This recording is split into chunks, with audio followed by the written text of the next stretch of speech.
한번 하나님 아버지 한번 불러보겠습니다.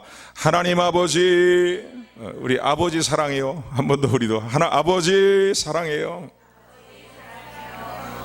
할렐루야. 성경이 하나님에 대해서 강력하게 우리에게 알려주는 내용이 있습니다. 그것은 무엇이냐면은 하나님은 공의를 시행하신 하나님이라는 겁니다. 불의한 일들을 기뻐하지 아니하시는 하나님이시라는 겁니다.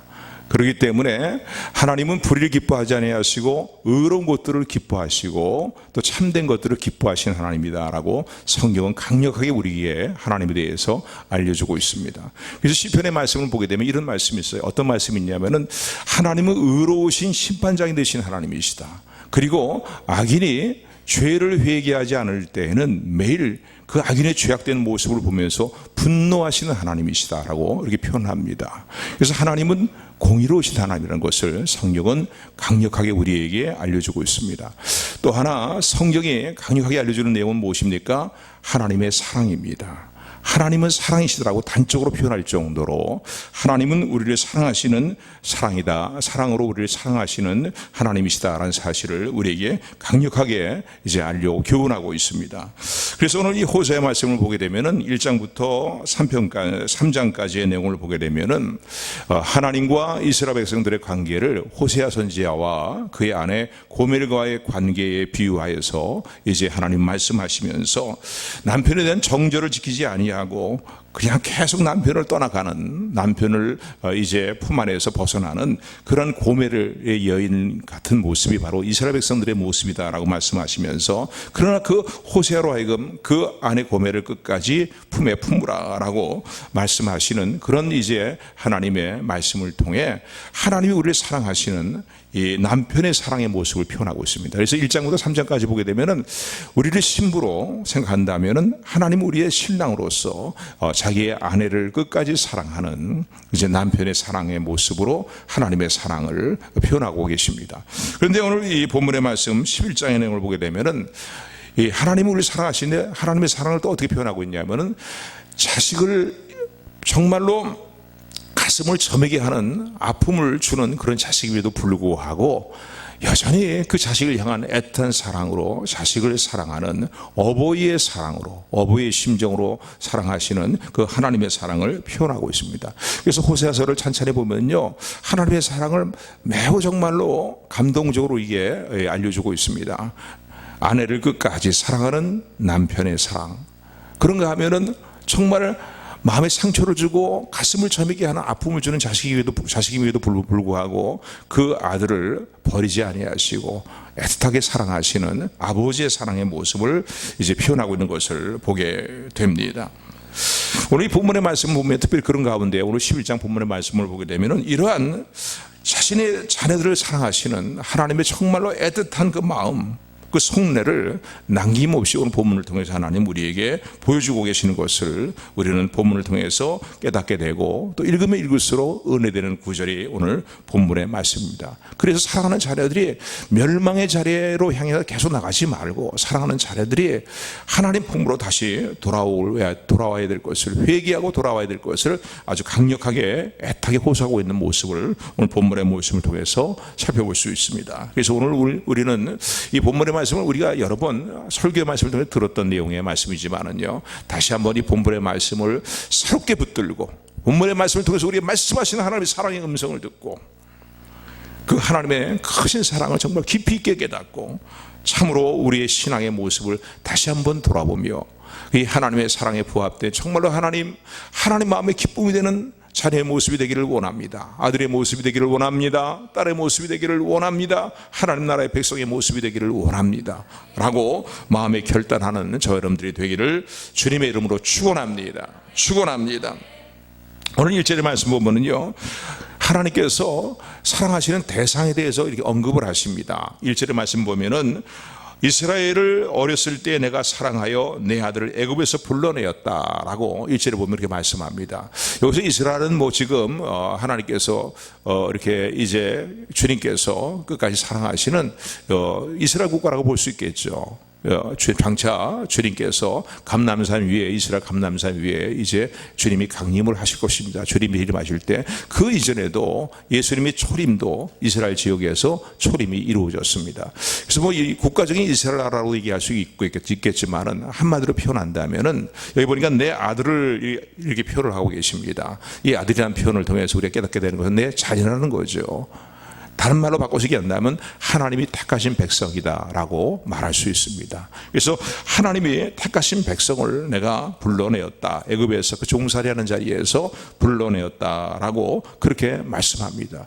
그러므로 이 1절의 말씀을 듣고 내 아들을 이라고 표현하고 있는데, 이 표현을 통해서 오늘도 하나님께서 아버지의 사랑으로 사랑하시는 그 대상이 누구냐, 그 아들이 누구냐, 바로 예수 그리스도 안에서 거듭난, 또 하나님께서 그 이전에, 창세 전에, 우리가 선과 악을 행하기 이전에, 어떤 공로를 쌓기 이전에 창세전부터 우리를 택하시고 예정하신 택하신 백성들일 뿐은 아니라, 우리가 어머니 백성에서, 우리 어머니 백성에서 복중에서 지음을 받을 때에도 이미 나를 알고 계시는, 그리고 나에 대한 모든 것들을 계획하고 계시는 나를 택하신, 하나님이 택하신 하나님의 백성들을 의미한다라는 것을 우리는 깨닫게 됩니다. 그러므로요, 오늘도 이 아침 저와 여러분들 향해서 내 사랑하는 딸아, 내 사랑하는 아들아 부르시는 하나님의 음성을 듣는 저와 여러분들이 되기를 소원합니다. 할렐루야, 할렐루야. 그래서 이사 43장에 보거든 그런 말씀을 하고 있어요. 너는 두려워하지 말아라. 이스라엘아, 너는 두려워하지 말아라. 이렇게 말씀하면서요, 내가 너를 지명하여 불렀고 너를 구원하였나니, 내가 너를 창조하였고 내가 너를 조성하였다. 너를 조성하고 너를 창조한 여호와가 너에게 말하느니라. 이제 말씀하느니라. 너는 두려워하지 말라. 너는 두려워하지 말라는 거예요. 내가 너를 구원하였고 너를 지명하여 불렀나니 너는 내 것이라고 말씀하십니다. 아멘. 그래서 오늘 하나님이 사랑하시는 이 사랑의 대상은 바로 예수 그리스도를 믿음으로 하나님의 자녀가 된 택하신 백성들이라는 사실을 감사하며 믿음으로 더욱더 굳게 붙드는 저와 여러분들이 되기를 주님의 이름으로 축원을 드립니다. 그래서 하나님께서요, 이들에 대해서 하나님의 그 사랑의 마음을 숨기지 않고 하나님 마음을, 그 마음을 그대로 지금 표현하고 계신 것을 오늘 본문의 말씀을 통해서 보게 되는데, 하나님은 하나님이 택하신 백성이라고 해서 어떤 이유와 조건이, 뭔가 사랑할 만한 어떤 이유와 조건이 있기 때문에 그 하나님이 택하신 백성을 사랑하시는 거 아닙니다. 오늘 본문에서 성경에서 말하고 있는 하나님이 사랑하시는 그 대상은 택하신 백성인데, 그들에게 뭔가 남다른, 뭔가 하나님이 사랑할 만한 뭐 여지가 있고 조건이 있고 이유가 있기 때문에 하나님이 사랑하시는 것이 아니라는 사실을 우리는 성경을 통해서 살펴볼 수가 있습니다. 오히려 하나님이 택하신 백성들의 삶의 질을 보게 될 때에 오히려 하나님으로부터 마치 작정하고 결심하고 물러나고자 결심한 그런 하나님의 백성들처럼 하나님의 백성들의 삶의 어떤 기질을 보게 될 때에 하나님을 배반하고 끊임없이 하나님을 향해서 등을 돌리는, 어긋난 방향으로 구부러져 있는 그런 모습의 기질을 갖고 살아가는 그런 존재인 것을 오늘 본문의 말씀을 통해서 볼 수가 있습니다. 그런데도 하나님은 어떻게 해요? 저들을 사랑한다는 거예요. 우리를 사랑하신다는 거예요. 어떤 이유와 조건이 있는 게 아니에요. 단 이유와 조건이 있다면 그것은 무엇입니까? 하나님이 임의로 택하시고 기뻐하시고 사랑하시기 때문이라는 거예요. 아멘. 이 말씀을 우리 좀 더 쉽게 좀 이해하려면 이런 부분을 생각해 보면 좋겠죠. 내 뱃속에서 낳은 자식이기 때문에, 내 어떠한 혈통을 타고 내는 자식이기 때문에 자식에 대해서는요, 부모들이요 무한한 사랑이 갑니다. 또 뭔가 자식이 아픔을 줘도요, 그 자식을 끝까지 올바른 부모라면요 끝까지 품에 품고 사랑하는 것이 이제 어버이의 사랑이다라고 말할 수 있는데, 우리 하나님의 사랑이 우리들의 이런 사랑보다 못하시겠습니까? 하나님께서 임의로 기뻐하시고 임의로 택하셨기 때문에 너는 내 사랑의 대상이다. 내 아들아, 내가 너를 사랑한다. 너를 놓아버릴 수 없다라고 말씀하시는 하나님의 음성을 듣는 저 여러분들이 되기를 주님의 이름으로 축원을 드립니다. 그래서 이런 조건 없이 이유 없이 우리를 택하시고 우리에게 강렬한 그 사랑을 베풀어 주시는, 또 끊임없는 사랑을 베풀어 주시는 하나님의 사랑을 생각할 때에 우리는 일평생 아니라 영원토록 하나님께 감사와 찬양을 드림이 마땅함을 마음에 새기는 저 여러분들이 되기를 다시 한번 주님의 이름으로 축원을 드립니다.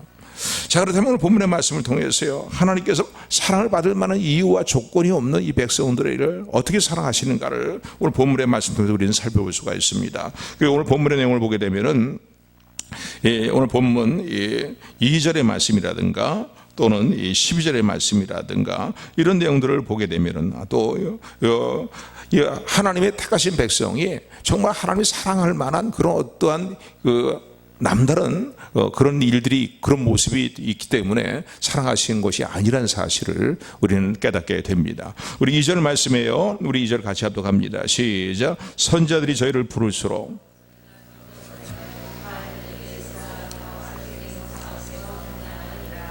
이 2절의 말씀의 내용이 뭡니까? 하나님께서 택하신 이스라엘 백성들을 애굽에서 구출해내셨다는 거예요.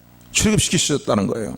그러고 난 이후에 이스라엘 백성이 이런 놀라운 은혜를 받고도 하나님이 어떻게 해요?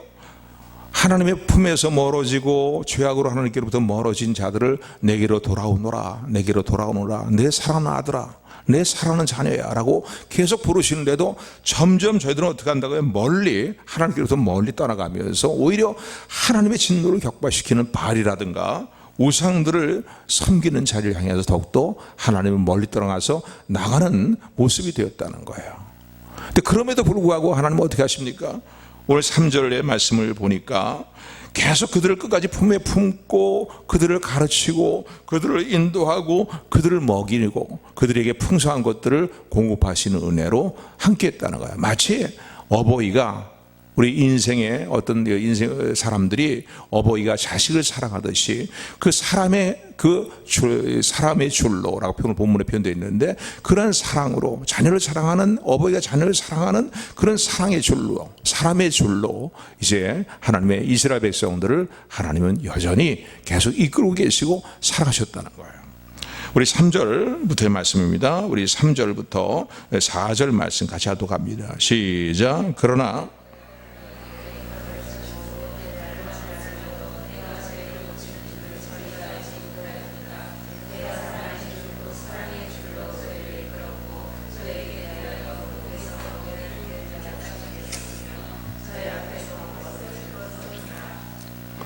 그래서 하나님 택하신 백성들이 남다르게 뭔가 하나님 사랑할 만한 여지가 있는 그런 모습이 아니지만은 하나님이 택하셨기 때문에 임의로 하나님이 사랑하시는데 어린 시절부터 그들을 품에 품었고 그리고 그들이 이런 은혜를 알지 못하고 부모의 은혜를 알지 못하고 부모의 품을 멀리 떠나서 엉뚱한 곳으로 나가는 그런 자들처럼 하나님의 품을 떠나서 우상을 숭배하는 자리로 세속주의로 나가고 또 혼합주의 신앙의 삶으로 나가고 말이죠.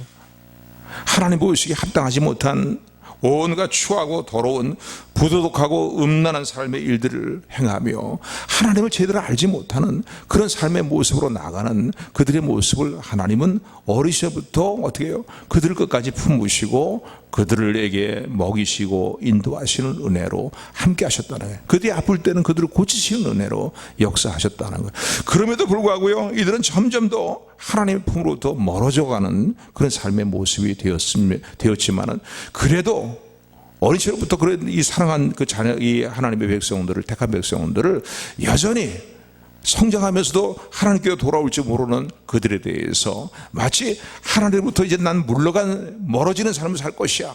나는 하나님 더 이상 경배하지 않겠어. 하나님과의 더욱더 끈끈한 관계를 맺으면서 살지 않겠어. 하나님 내 멋대로 살겠어라고 마치 작정하면서 하나님 품에서 멀어지고 물러가는 모습처럼 이스라엘 백성을 그렇게 행했다는 것을 말씀하고 계십니다.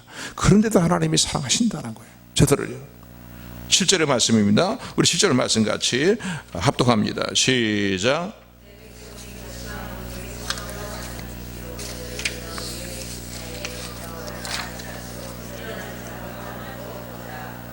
아멘.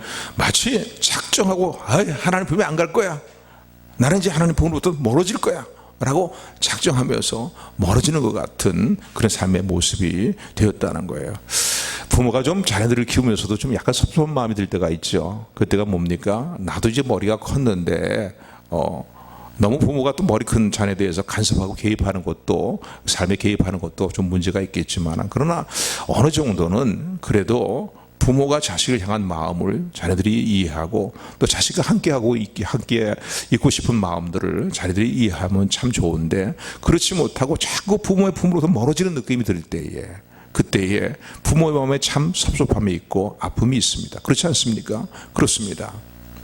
하나님의 마음은 그보다 더하다는 거죠. 여전히 은혜를 잊어버리고 계속 세상을 향해서, 우상을 향해서, 죄악을 향해서 나가는 백성인데도 계속 그들을 놔버리지 아니하시고 계속 품에 품으시면서 그들을 돌보시는 은혜로 함께 했는데, 저들의 모습은 아니라는 거예요. 마치 결심하고 물러가는 자들처럼 말이죠. 그런 모습으로 행하는 죄악 가운데 있다는 거예요. 그런가 하면은 6절의 말씀 보니까 저들은 이 타갈신 백성들이 짓는 죄를 또 한 가지 언급하고 있는데, 그것은 계책 가운데 행한다라고 이렇게 말씀합니다. 6절 말씀이에요. 6절 하반절의 말씀인데 같이 합독합니다. 시작. 칼이, 6절 다 같이 합독합니다. 시작. 칼이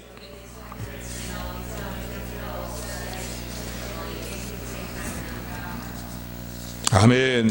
이들이 행하는 또 하나의 죄는 뭐냐면 계책 가운데 행한다는, 그래서 하나님 그들을 대적의 손에 붙이시겠다고 말씀하고 계십니다. 그들이 의지하는 아수르라든가 이방 나라의 손에 그들을 붙여버리시겠다고 말씀하고 계세요.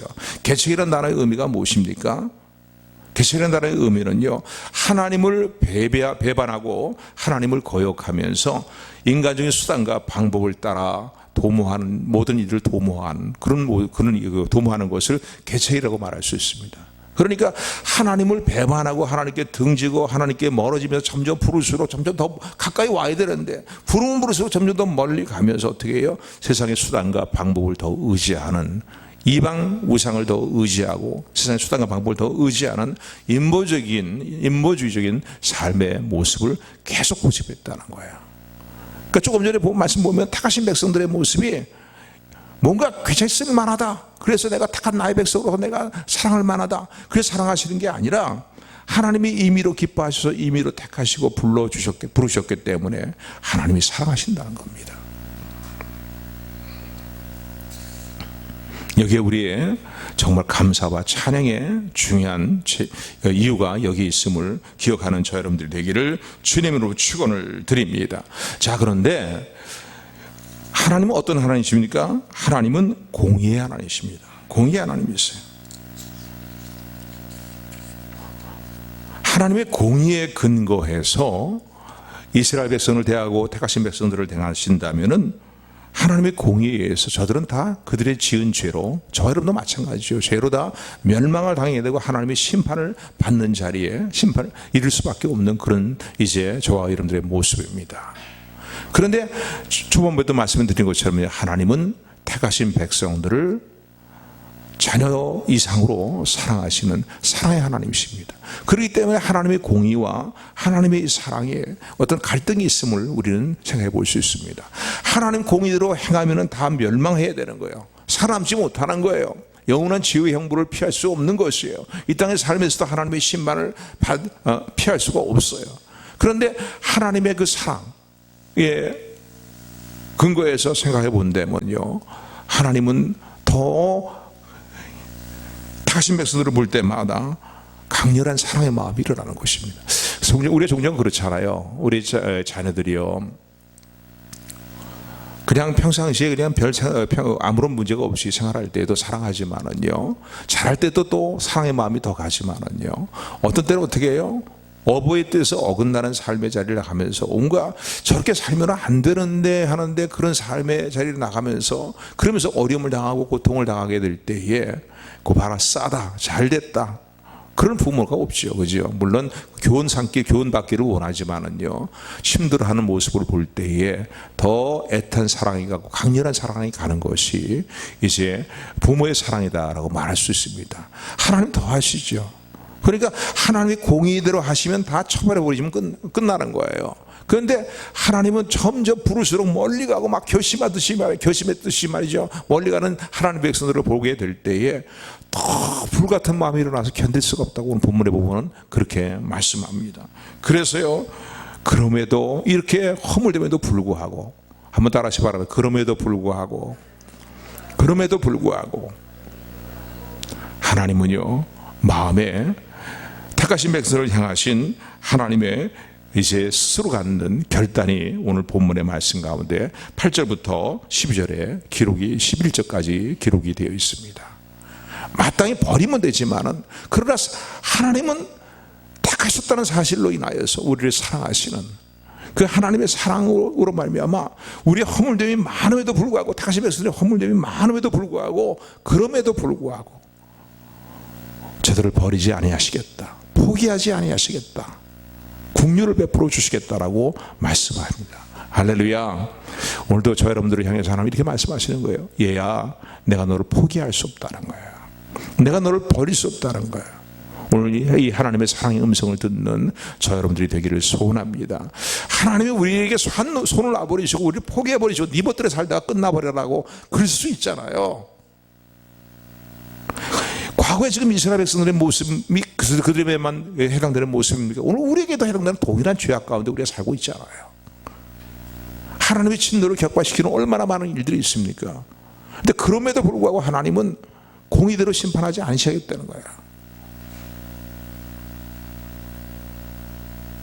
우리를 포기하지 않으시는 하나님께 감사와 찬양을 돌리는 저 여러분들이 되기를 주님의 이름으로 축원을 드립니다. 그래서 오늘 본문, 우리 잘 알고 있는 말씀이지만 읽기만 해도 은혜가 되는 말씀이죠. 8절부터의 말씀인데 8절부터 11절까지 말씀입니다. 우리 교독합니다. 에브라임이여, 내가 어찌 너를 놓겠으며 이스라엘이여, 내가 어찌 너를 버리겠느냐. 내가 어찌 너를 아드마같이 놓겠느냐. 어찌 너를 수고인같이 두겠느냐. 나의 마음이 나의 속에서 돌아서 나의 국률이 온전히 불붙듯 하도다.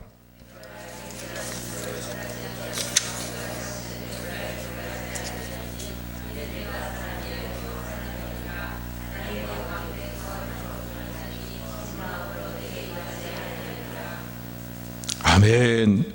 여기 보니까 이 8절의 말씀 보면은요, 이 어찌 내가 어찌를 너를 놓아버리겠느냐, 어찌 너를 버리겠느냐, 어찌 너를 두겠느냐, 뭐 이런 표현들, 놓겠느냐 이런 표현들을 쓰고 계세요. 이 한 절에 어찌란 단어가 어떻게 해요? 4번씩이 나오고 있습니다. 이걸 원어로 보면은요, 이 원어는 에크란 단어입니다. 에크란 단어인데, 이 에크란 단어는 1인칭에 사용하게 될 때에 불가능하다라는 그 의미를 가지고 있어요. 그러니까 무슨 말씀이냐면, 너를 놔버리고 너를 포기하는 일이 불가능하다는 거야. 하나님께서 이렇게 말씀하시네요. 왜 하나님께 불가능합니까? 하나님은 상처나지 절대 주권자가 되신 하나님이신데 하나님 뜻대로 하시면 되는 거예요. 그런데 택하신 백성들이기 때문에 버릴 수가 없고, 사랑하시는 그 하나님의 사랑을 하나님께서 이제 거둬갈 수가 없다는 거예요. 포기해버릴 수가 없다는 거예요. 그래서 어찌 너를 그냥 놔버리겠느냐, 어찌 너를 포기하겠느냐. 오늘 이 아침이 하나님의 사랑의 음성을 듣는 저 여러분들 되기를 소원합니다. 얘야, 어찌 내가 너를 버리겠느냐, 내가 어찌 너를 포기하겠느냐 이거예요. 하나님의 사랑으로는요 불가능하다는 거예요. 그러실 수가 없다는 거예요. 종종 뭐 사람들 사이에, 사람들의 관계에서는요 자식을 버리고 포기하는 그런 부모들도 있습니다만, 그러나 대체로 하나님 주신 일반적인 은총 안에서만 살펴봐도요, 자식이 아무리 속을 썩이는 자식이라도요, 그 자식을 버리지 못하는 것이, 자식을 향한 마음을 거두지 못하는 것이 세상의 부모들의 마음이다라고 말할 수 있는데, 그 마음을 주신 하나님은 더한 그러한 이제 마음과 사랑을 가지고, 애탄 사랑을 가지고 어찌 너를 버릴 수 없느니라, 너를 포기할 수 없느니라, 너에 대해서 외면할 수 없느니라 라고 오늘도 이렇게 말씀하고 계심을 감사하는 저 여러분들이 되기를 주님의 이름으로 축원을 드립니다. 아멘. 그러므로요, 오늘 저 여러분들을 향하신 하나님의 사랑의 마음을 우리는 마음 깊이 새겨야 될 것입니다. 우리 인생을 살아가면서 우리를 힘들게 하는 많은 일들이 있습니다. 우리 지치게 하는 많은 일들이 있고, 내 자신의 허물됨과 내 자신의 어떤 못난 모습과 내 자신의 연약한 모습으로 인해서 주저앉고 싶은, 그리고 정말 낮고 낮은 자괴감에 빠져버리는, 침몰해버리는 많은 그런 일들이 많이 있다 할지라도요, 오늘도 나를 사랑하시기 때문에 얘야, 내가 너와 함께하고 있다, 너를 결코 버리지 않아야겠다. 너를 결코 놓지 않아야겠다. 말씀하시는 주님의 음성을 듣는 저 여러분들이 되기를 주님으로 축원을 드립니다. 그래서 하나님은요, 이 하나님의 공의와 사랑, 하나님의 공의대로 하면은 다 멸절을 시켜야 돼 버려야 되는데, 이 하나님의 사랑으로 인하여서요, 하나님은 이런 일들을 행하실 것을 하나님은 작정을 하십니다. 오늘 본문의 말씀인데 10절 말씀, 11절 말씀 우리 같이 9절부터 읽게 낫겠네요. 9절부터 12절까지 다시 한번 같이 합독합니다. 시작. 내가 나의 맹렬한 진노를 바라지 아니하며 내가 다시는 에브라임을 멸하지 아니하리니 이는 내가 사람이 아니요 하나님이미라. 나는 너희 가운데 거하는 거룩한 자니 진노함으로 너에게 임하지 아니하리라. 저희가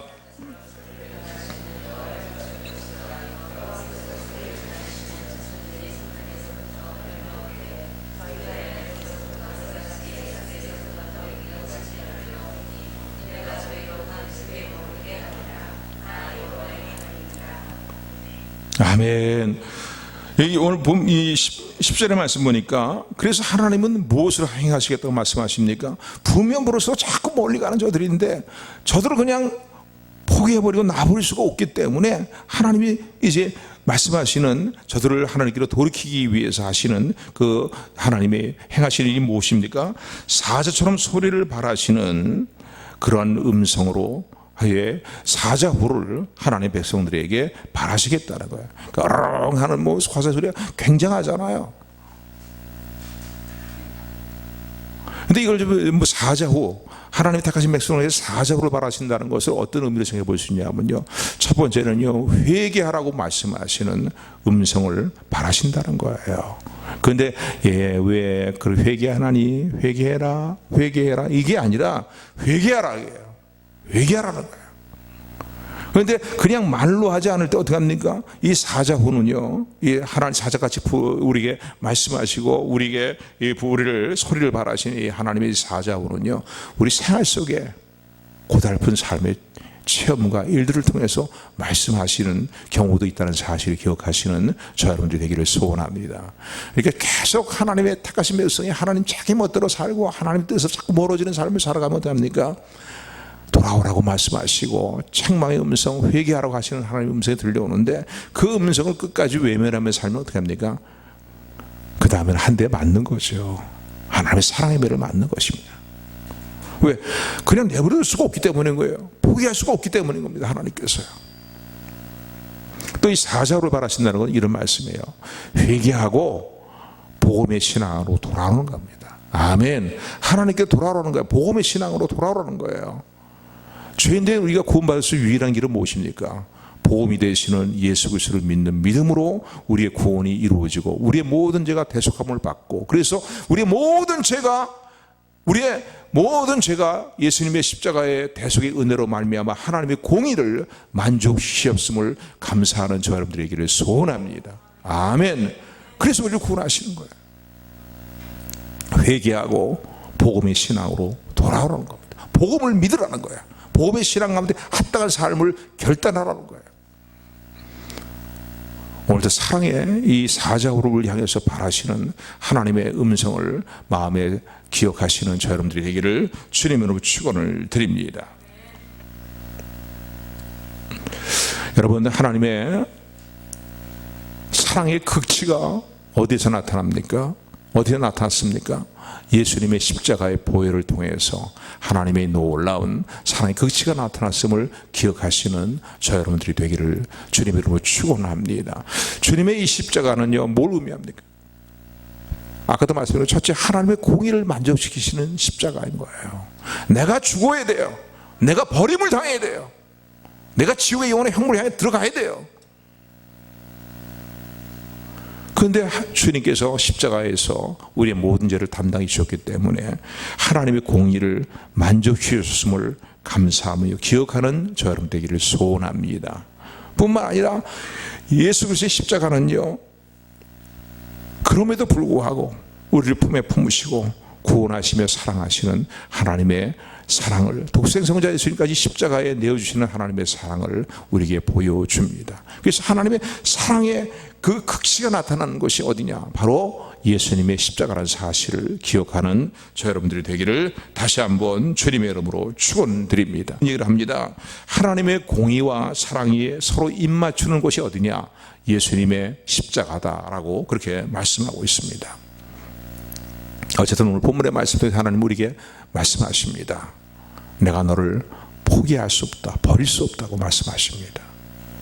이 사랑의 음성을 우리가 믿고 예수 그리스도 안에서 오늘도 우리의 모든 죄악을 용서하시고 우리를 구원하신 하나님의 사랑이 우리가 함께한다는 사실을 믿는다면요, 어떠한 경우에도 낙심하지 않는 저와 여러분들이 되기를 주님으로 축원을 드립니다. 구원의 확신을 가지십시오.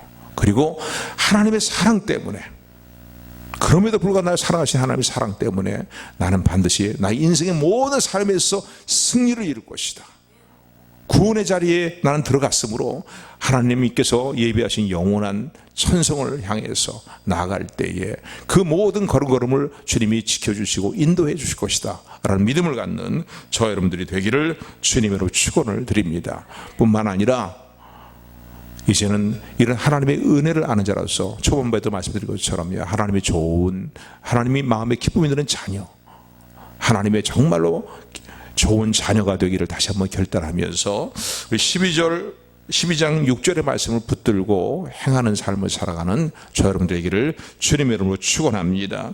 12장 6절 말씀 우리 같이 합독합니다. 시작. 그런즉 너희 하나님께로 돌아와서 인애와 공의를 지키며, 아멘. 은혜의 하나님, 사랑의 하나님을 찬양합니다.